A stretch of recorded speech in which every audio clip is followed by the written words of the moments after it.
y aspectos culturales. Voy a ceder el uso de la palabra a Luis Alonso Hagelsieff Dorame de la Universidad Autónoma de Chiapas. Él nos presenta una ponencia titulada El sigilo sacramental y la obligación al declarar en el proceso penal. Adelante, Luis Alfonso, es suyo el micrófono. Muchas gracias. En primer momento, pues les saludo con gusto y me presento. Estoy estudiando el doctorado en cuarto semestre en la Universidad Autónoma de Chiapas, en el Instituto de Investigaciones Jurídicas de la UNACH, a cargo de la dirección del director de tesis, que es el doctor Nimrod Mijael Campos Sánchez. Mi tema de investigación es el sigilo sacramental y la obligación de declarar en el proceso penal. Verta en dos líneas de investigación. La primera, que es la del derecho canónico, y la segunda, del proceso penal. En esta cuestión hemos encontrado varias problemáticas. Una de ellas, la que a nosotros nos atañe, es esa obligación tan rígida por parte de la Iglesia Católica en esa misma libertad religiosa que da el Estado en el acto religioso que se le denomina sigilo sacramental, que viene siendo por parte del clero secular, es decir, de los presbíteros, y que viene siendo inviolable, permanente y perpetuo. En esta misma sintonía hay una problemática en la cuestión de que esos mismos confesores versa también una obligación de denunciar un hecho que se presupone como delito, que viene contemplado en el Código Nacional de Procedimientos Penales en el artículo 222, y así que se prevalezca el objeto del proceso penal, que está en el mismo código, en el artículo 20. Ante esto, se va a generar una problemática porque ese dicho hecho, si se llega a romper el sigilo sacramental, esa prueba va a ser excluida del proceso en la cuestión de la exclusión de la prueba ante una prueba ilícita. Y en esta cuestión ya entran lo que son las preguntas de investigación. Si es posible aún justificar la ruptura del sigilo sacramental ante actos meramente excepcionales. Desde ahí, como una manera meramente introductoria, la libertad religiosa es un derecho desde la normativa internacional como la normatividad nacional. Lo vienen muchas declaraciones, muchos decretos. La más popular o la más viable o universal, por así decirlo, la Declaración Universal de los Derechos Humanos, la declarada en 1948, el cual ya empieza a contemplar esta libertad religiosa, aun cuando menciona dos libertades dentro del artículo 18, donde versa que toda persona tiene derecho a la libertad de pensamiento, de conciencia y de religión. Más que todo, viene a dar esa libertad por parte de los ciudadanos que va a ser consagrada protegida por el Estado. Y es decir, el Estado no puede generar una coacción, va a ser un precursor de la libre de toda coacción. Es decir, va a ser, el ciudadano es libre de creer o de no creer, de conservar una religión o alguna creencia, ¿no? O cambiarse cuando lo desee. Y también esta libertad contempla a los creyentes y a los no creyentes. También las mismas declaraciones a nivel internacional marcan la declaración sobre la eliminación de todas las formas de intolerancia y discriminación fundadas en la religión y convicciones. En su artículo 6 viene muy bien especificados sus alcances y sus limitantes, donde se va a contemplar la autonomía personal y la dignidad humana. En el marco nacional, en la Constitución Política, ahí viene en el artículo 24, desde la Constitución de 1917 en adelante. Anterior, recordemos que no éramos un Estado laico. Y igual la Suprema Corte de Justicia de la Nación aquí en México nos señala las diferentes facetas con que cuenta la libertad religiosa.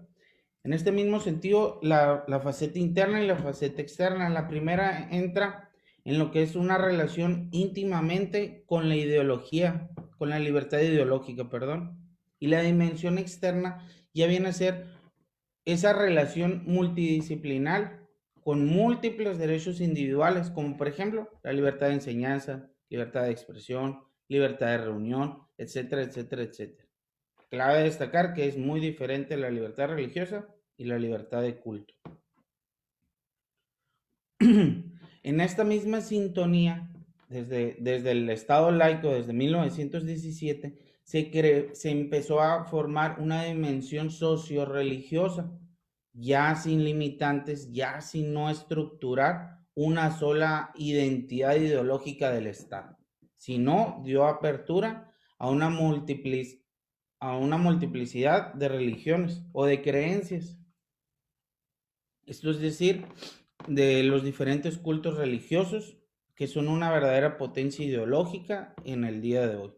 En este mismo contexto, el INEGI, la última estadística que hizo, el censo de población y vivienda, la más actualizada es la del 2020, señala como las religiones más, con más feligreses, señala la religión católica con un 77.7% de feligreses o de creyentes. Seguido están los que son sin religión, un 8.1%. La cristiana con 5.4%. Es decir, la mayoría, el total de mexicanos con ese censo son de 126 millones y cacho, ¿no? Y en esta cuestión de la población católica nada más estamos hablando de un 98 millones. Es decir, como les comentaba, el 77.7%. Y hay otra problemática aquí también, porque en la Dirección de Asuntos Religiosos señalan a los ministros de cultos que hay registrados ante el SEGO, ante esta dirección, un 99,000 registrados como ministros sagrados. Pero de la Iglesia Católica nada más señala un 23,000 ministros de culto. Y es decir, en esta cuestión de ministros de cultos, no hacen una separación entre las diferencias que hay entre los ministros de culto de la religión católica. Es decir, hay una relación tripartita entre obispo, presbítero y diaconado. Con los tres son totalmente diferentes y no son señalados. A la hora de generar obligaciones y derechos se toma en general, pero a la hora de especificar no se toma esa diferencia y es donde entra ahí una problemática, ¿no? Es por eso, en la cuestión de los ministros de culto, netamente, de lo que marca la ley de asociaciones religiosas y de culto público, apenas en el 1992 se creó y viene a marcar una mera autonomía de las 3 minutos. Una mera autonomía para todas estas asociaciones para distinguir sus ministros de culto a como a ellos les convenga, en esa misma sintonía de libertad religiosa. En la cuestión del sacramento de la penitencia, es una obligación de parte de los presbíteros ofrecerle a todos los miembros fieles del Populus Dei, es decir, en general. Ellos son nada más los que los pueden aportar o decidir, pero los fieles es un derecho que ellos tienen.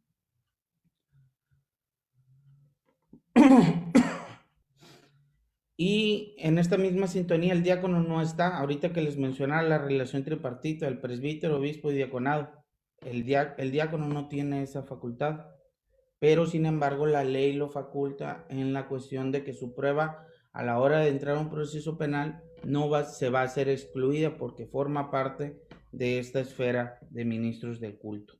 En esta misma sintonía, en el sacramento de la penitencia, versa lo que es el sigilo sacramental, que es esa obligación de todos los ministros de culto para a guardar un secreto absoluto de todo lo que verse en ese sacramento. Es decir, recordemos que hay pecados veniales y pecados mortales. En esta misma sintonía, los pecados mortales por lo menos tienen una obligación que lo marca el Código de Derecho Canónico de decir una vez al año a confesarlos, y los veniales se da un poquito más de apertura, pero en esta cuestión los mortales ya vienen siendo los delitos graves, y es donde versa que puede ser una prueba bastante fuerte para redescubrir el objeto del derecho procesal y que el esclarecimiento de los hechos para encontrar en el sistema procesal actual el acusatorio que sea una verdad objetiva en esta cuestión de que se esclarecen los hechos y que todo delito sea sea perseguido. Y en esta cuestión es que ellos se les excluye como prueba, y además el Código de Derecho Canónico por el sigilo sacramental tienen esa obligación de guardar silencio permanente, lo que verse, perpetuo, y no hay poder humano ni por la ley ni por la iglesia en este sentido. O en el caso de un rompimiento, ya da la excomunión la de sentencia, que es la pena más fuerte de parte del derecho canónico, y esa, hasta aquí es mi exposición. Gracias. Muchas gracias, Luis Alonso. Con su participación hemos visto ya la presentación de las 4 ponencias